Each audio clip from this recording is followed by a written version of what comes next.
इन गलतियों से लोग हो जाते हैं गरीब।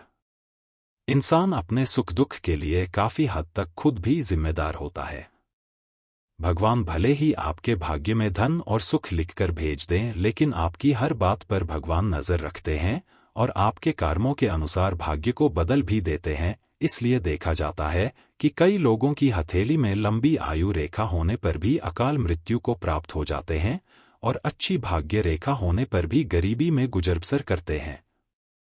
भगवान श्री कृष्ण के मित्र सुदामा भी इस बात के उदाहरण माने जाते हैं, जिन्हें अपनी भूल के कारण अत्यंत गरीबी का सामना करना पड़ा। हालांकि बाद में श्री कृष्ण की कृपा से उनकी गरीबी दूर हो गई। यहाँ हम कुछ ऐसे ही कारणों को बता रहे हैं जिनकी वजह से भाग्य रूठ जाता है और गरीबी का सामना करना पड़ता है। सुदामा का उदाहरण सामने है तो सबसे पहले उसी कारण की बता कर रहे हैं जिनकी वजह से सुदामा गरीब हुए। सुदामा ने लालच में आकर गुरुमाता के द्वारा दिया गया भोजन अकेले ही खा लिया, जबकि उसमें श्री कृष्ण का भी हिस्सा था। दूसरे का हिस्सा खा लेने की वजह से सुदामा को गरीबी का सामना करना पड़ा। यहाँ यह भी ध्यान रखें कि गीता में कहा गया है, जो भगवान को भोग लगाए बिना भोजन करते हैं वह चोरी का अन्न खाने के समान भूल करते हैं। इसकी सजा लोक और परलोक दोनों जगह भोगनी पड़ती है। इसलिए दूसरे का हक नहीं छीनना चाहिए। महाभारत के अनुशासन पर्व में कहा गया है, दानेन भोगी भवति, यानी उदारता से भोग प्राप्त होता है। भूखा और गरीब आदमी घर के द्वार पर भोजन मांगने आए और उसे दुत्कार करके भगा देना महापाप माना गया है। ऐसे व्यक्ति के धन में बरकत नहीं होती है और लक्ष्मी इनसे रूठकर चली जाती है। पुरुष न करें यह भूल।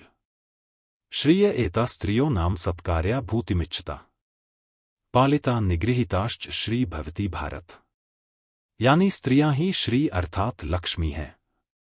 ऐश्वर्य चाहने वाले को इनका आदर करना चाहिए। जो पुरुष अपनी पत्नी के साथ बुरा व्यवहार करते हैं, उनके साथ कटु वचन बोलते हैं और मारपीट करते हैं, उन घरों में अधिक समय तक लक्ष्मी नहीं रहती हैं।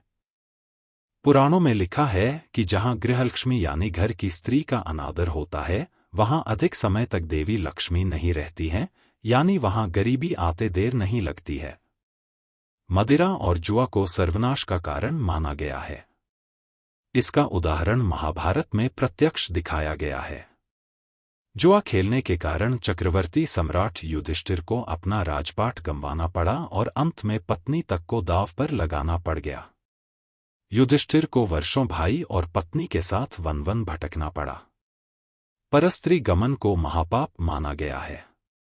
बाली से लेकर रावण तक और रामायण से लेकर महाभारत तक इसके अनेक उदाहरण मिलते हैं, जिनमें परस्त्री पर कुदृष्टि डालने के कारण धन संपन्न व्यक्ति भी दरिद्र हो गए।